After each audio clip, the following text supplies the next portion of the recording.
if that's Yeah, I'd cool. be well into that. Yeah, so ladies and gentlemen, I'd like to welcome UK techno and radio legend, a guy who I haven't spoken to personally in a couple of years, but we have had some fun over the years on this side of the pond. Mr. Colin Dale, you're very, very welcome to PHEVER and PHEVER Shooting Gallery show. Excellent, excellent. I'm honoured to be part of it. How are you, pal? You look well.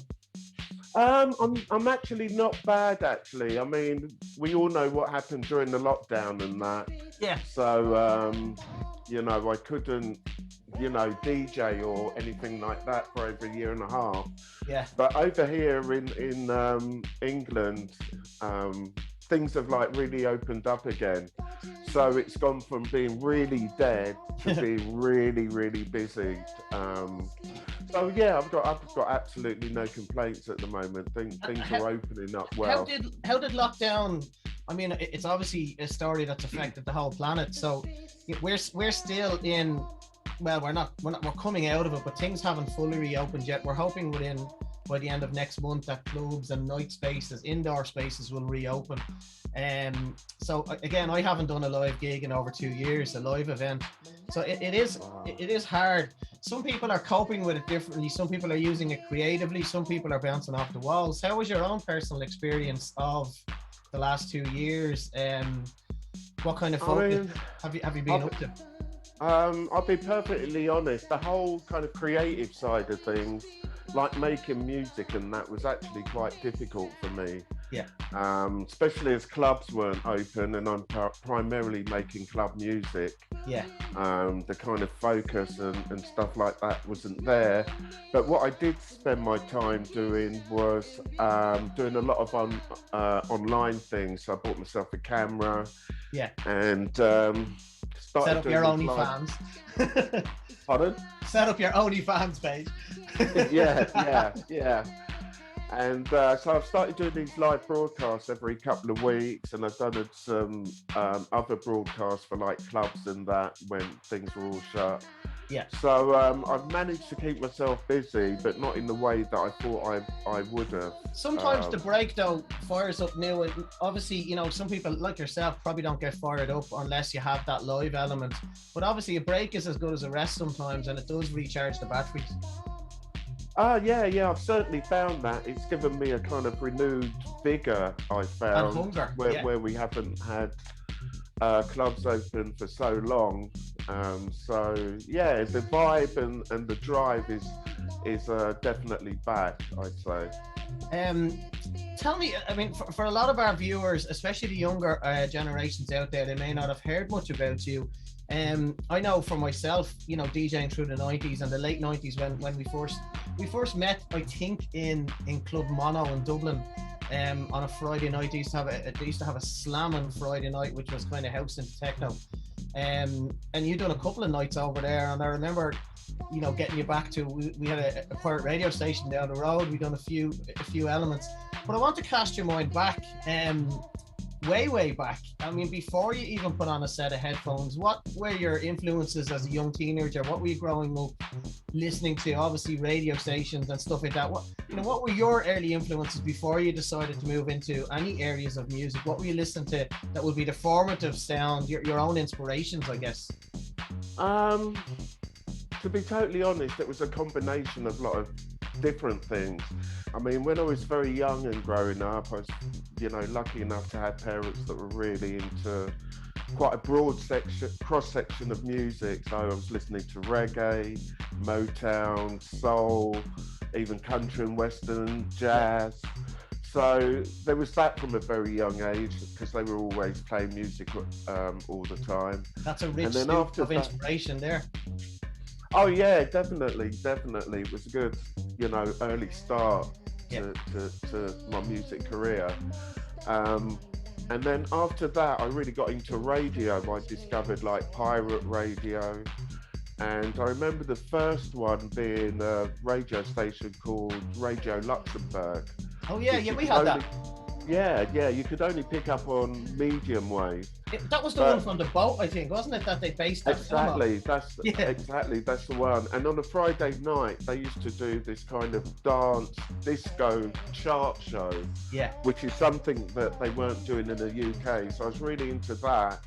They were playing loads of music I'd never heard of before. So that was my really kind of early roots of listening to music.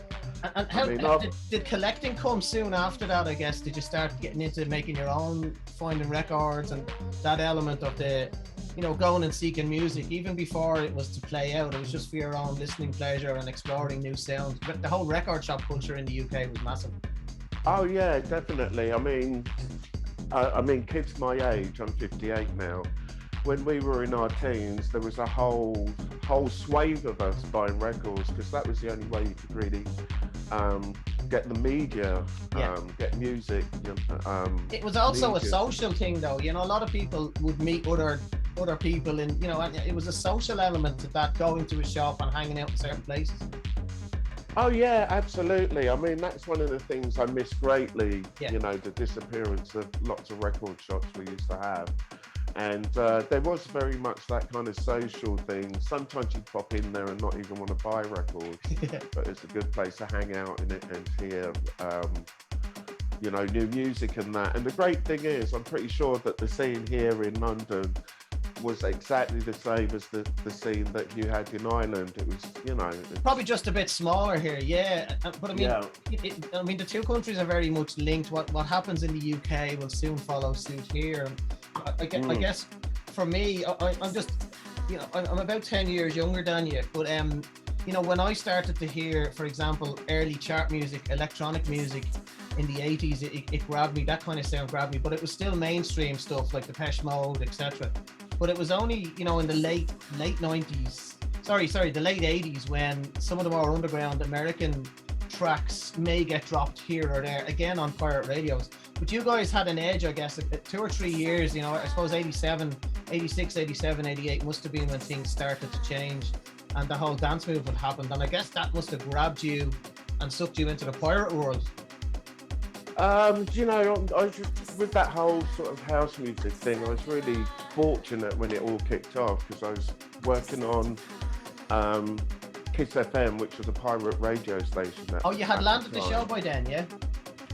I joined KissFM about 3 weeks after they started broadcasting, so I was one of the original team. Yeah. I think this is going back to mid-80s, maybe 83 or something like that, 84, 85, it's around that time. So you were obviously, I guess you were then inspired to put on headphones before the dance explosion. And what sort of beats, what sort of rhythms were you playing at that stage? I mean, this was like way before the whole house music thing happened. Yeah. I mean, back then, very early on, I was playing soul, funk, you know, Slave, Steve Barrington, and then it went into things like Planet Rock, which is when I really got to know what sound that I was really into. It was that electronic sound. Yeah. And around 83, that's when, for me, that whole kind of electronic paradise garage thing started to really kick off.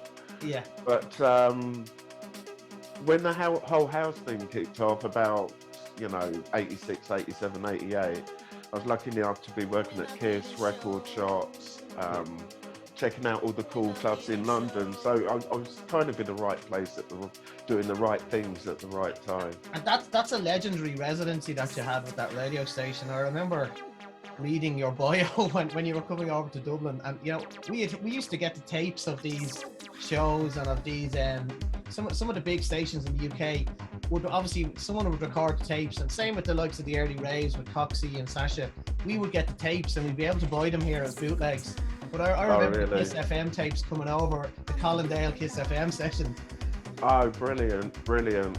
Yeah, but you know, I was lucky. I've done a lot of work with Colin PHEVER on Kiss. There was also Danny Rampling, Steve Jackson, and a few others like that, really into the house thing.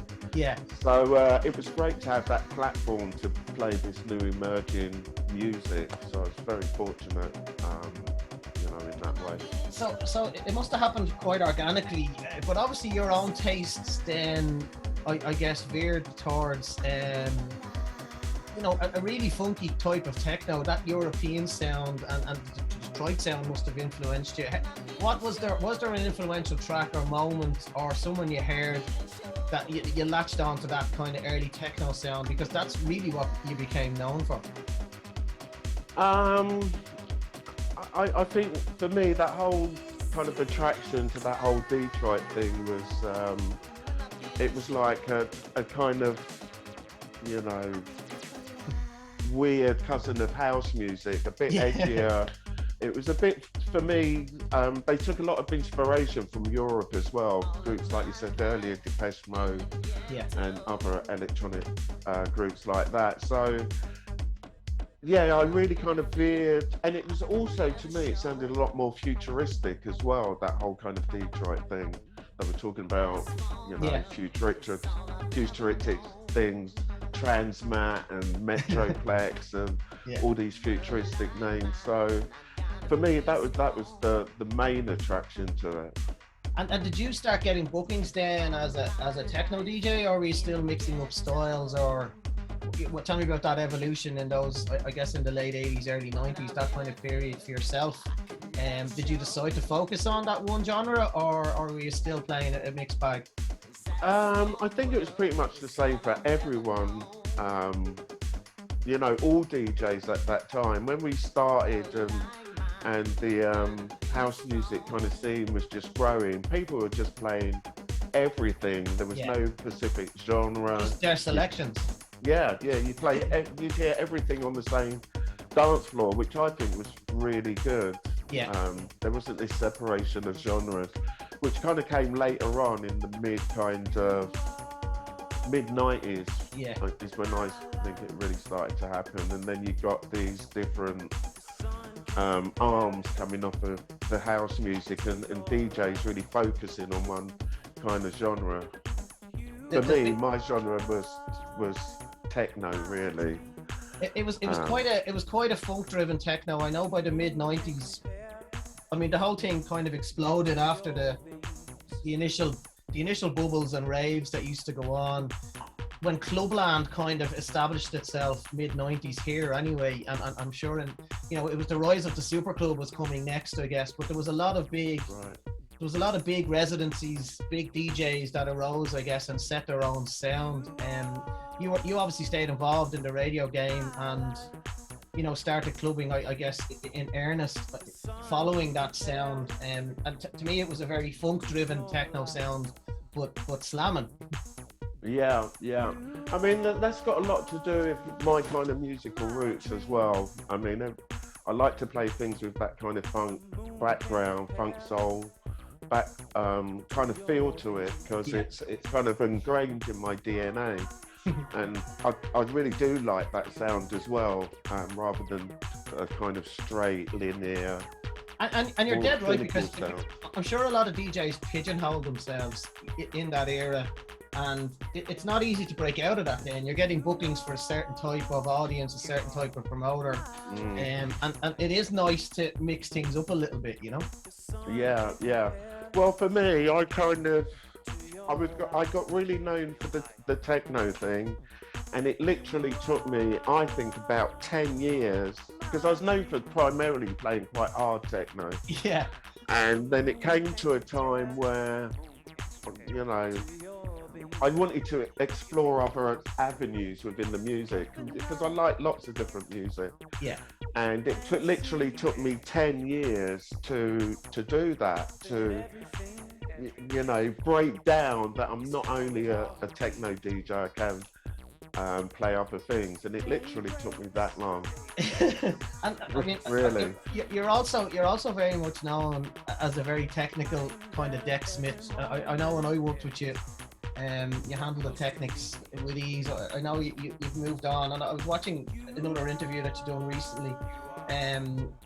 You know, your mixing style has a lot of flair, has a lot of kind of unique little twists, I guess, all your own. You like to let people know that there's a DJ there. You know, and that's a really good comment in my mind. You know, people know that someone's there and they're messing about. They're messing about in a way that they know. Yeah. Well, you know, thanks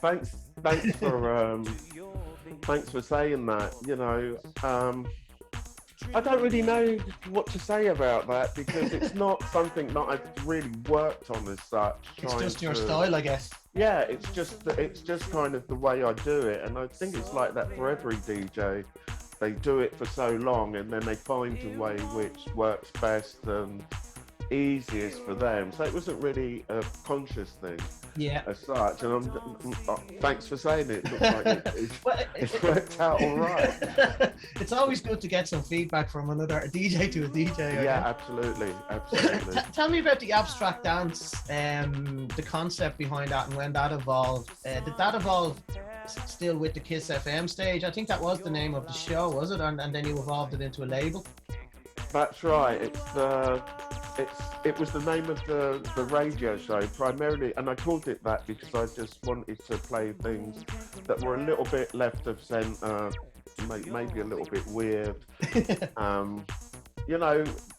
And I also done that to be a bit different from everyone else as well. I mean, in the name abstract dance, you know, you're going to hear something that's maybe not mainstream and a little bit different. Yeah.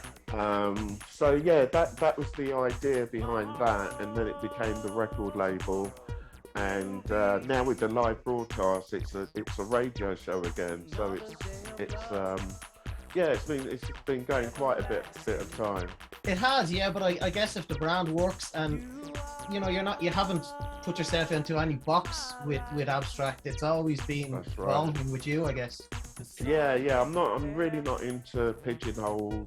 Yeah. And putting myself in boxes anymore. And life's too you know, short. if there are any DJs out there listening, I kind of advise them to do that as well. What they really want to do is kind of create their own style, their own identifiable style. Yeah. And one way of doing that is by linking together all these different dots from different genres and doing it in a way that, you know, sounds presentable. And that way they can create their own brand and style. And it's about putting your personality on what you're doing as well, rather than letting the music do all the talking. I mean, ultimately we are selectors, but to do it with a little bit of flair and a little bit of, I guess, you know, as you mentioned, bringing in that element of unknown, you know, you're not sure exactly where it's going to end up, is always a bit of excitement. Yeah, for sure. I mean, let's not forget, it's an art form. Yeah. Now you can go and study DJing in colleges and universities, and people are taking it up as a career and putting a lot of thought into it. So it's certainly changed a lot from when I started doing it all those years back, and you really can. What have you done with all those piles of vinyl of yours? Pardon? What did you do with all the piles of vinyl? I mean, what's happened to me, I don't live in a huge house in London, so my house is packed with records, and for the last, I don't know, 10 years or something, I've been paying stupid sums of money to keep my records in storage. I can't get rid of, I did get rid of some, but I could never get rid of all of them. You know, but I mean, think mine are going to go down with me as well. Yeah. The funny thing is, I said to my daughter if she wanted them when I passed away, and she said no way. Nobody will take them. Yeah. Well, I'm sure there's a few people out there, but no, that's good to hear that they're still there. But yeah, I'm the same on the other side of this room. They're ever evolving. I mean, I still play it occasionally, but I don't really buy new vinyl. And you mentioned that in that interview I was reading on Resident Advisor. You know, they're just too heavy and awkward. At our stage. Yeah, I mean, at home it's absolutely fine where you don't have to lug them about anywhere and stuff like that. But if you're like myself or yourself and you're on the road regularly, I mean, bringing 20, 40 kilos of records with you is it's a lot more difficult than it sounds. It's not easy, and then you could get there, the equipment isn't working properly because you know they don't maintain their turntables like they do back in the day, and You know, and the other thing is, I've always been waiting for a time when we can do all these wonderful things with. I always thought, what's the next step from vinyl? Yeah. Where's it? How's it going to progress? And it hasn't. You know, it's gone full circle, I guess. It's gone amazing. I mean, the other amazing thing is how vinyl fell out of fashion and now is really fashionable again. Yeah. But again, it's for a different generation who are treating it differently, I guess.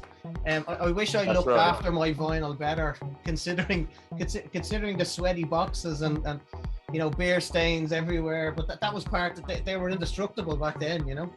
Yeah, they're all memories, those marks. Absolutely. So tell me about the production side. I know you got involved in some remixes and some production and obviously some releases. Tell me about the label journey and you know, how that came, obviously how it started. There's a lot of work in getting labels and releases going, and I know you were kind of heavy into that for a long time. Is it still there in the background? Yeah, the label's still there, but as I mentioned earlier on, because of the whole pandemic thing, it there wasn't much point. Slowed up anything, and I didn't do any releases throughout all that time, to be totally honest. But we do have some new ones scheduled. But the label's been going since, oh God, late 90s, I think. I think you said that to me before, 98, 99. Around that time. So we've done a lot, we used to do only strictly vinyl, and then we had a hiatus on the label and then came back and done only digital. Yeah. And we might do vinyl, maybe special pressings. I don't think I'll be doing every release as a vinyl release, but maybe special ones or compilations or something. And that was my next question. Have you done compilations? Or I mean, it's probably 30 years off now, you know, you could probably do that. It's about my releases on the label. And the best of the label, yeah. It's probably, well, I went through my discography just the other day, and I was quite surprised myself going back. So it's probably possible, you know, probably. I'll get in your ear. We'll fire that idea up. So tell me, looking forward, obviously you're beginning to enjoy yourself again, I think, and that's a good thing, you know, coming out of you found a new set of ears out there with the online radio show. What's next for yourself? What's coming up in the next couple of months? I mean, next couple of months are really good. I mean, gig-wise, it's been really busy over the past couple of months, and the next few months are looking busy. So lots of gigs happening, and we've got a couple of releases due on the label. But what I want to do now, primarily, is now that things are opened up again, and I've got a bit of fire in me, seeing that the clubs are open again. Yeah. I think I'm going to get my head down and start doing production. And I'm also at a really kind of weird stage in my career as well, because I'm very aware of my age, and I probably think I'm in the twilight years of my. I don't think it should really matter. It doesn't matter to me as such, because I actually think I've played the best that I've ever played. So I'm still, you know, hyped up about doing things and that, but I can't see myself being 70 and still doing it. Although I do know some DJs in their mid-60s. I'm thinking. I mean, it depends. You could be sitting in your villa in Ibiza, you know, and just playing a few sunset sets every now and again or something. The idea is nice. No, that's a lovely thought. That is, you know, when you put it that way, yeah. Never say never. It just evolves with us. True. I mean, it's not something I'm thinking about doing it soon, but of course it's something that's you're conscious of. You know, at the back of my mind. You know. I'd love to get you back over here. It's been a couple of years since you've made some noise in Ireland. So with a bit of luck, when the clubs reopen here, or I think at least back into the new year when things regulate a little, I'll definitely look to get you over here. We make some noise and have a few pints of Guinness. I'd love to do that. I remember back in the day, I used to come out to Ireland like pretty much all the time. Like Belfast, we used to do like, was it the Belfast Town Hall, or they used to do some? That's right, yeah, the Union Ulster Hall. or something like that, Ulster which was Hall. some of the craziest gigs I've ever done in that place. And Waterford, Dublin for you guys. Done some really magical gigs over that way. And You must have done some of those early, those crazy warehouses and aircraft hangars back in the early days. Have you any just highlight memories before we sign off of one of the crazier ones? I mean, I did used to do a lot of them because we used to do like Tribal Gathering and Telepathy and Genesis and all sorts. But one of them I do that's really imprinted in my mind is a Tribal Gathering. And I think they must have had like 30,000 people there. Wow. And I've stepped up to do my DJ set, and it was on one of these kind of cherry picker things. So I've started playing music, and then they've kind of lifted the whole DJ thing up into the crowd, like really, it was just like... Oh, crazy. Yeah, just mind-blowing. You know, seeing all those people being up in the air and... As long as you don't get a dose of vertigo, it's all good.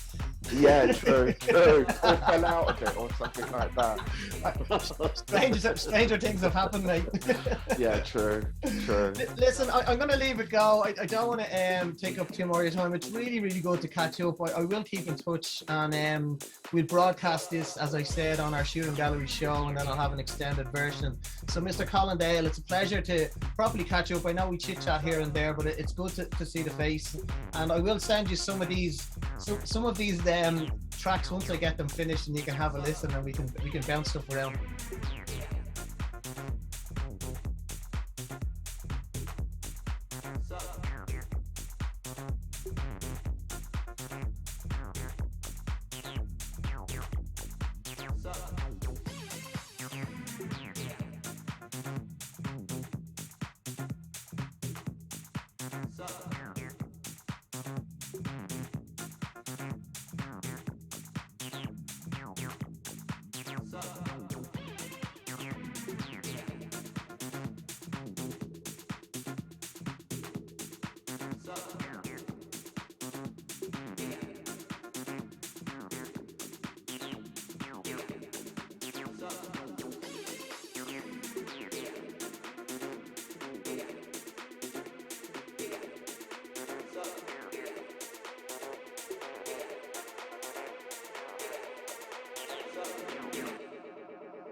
Baseline.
Baseline.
Baseline state of consciousness.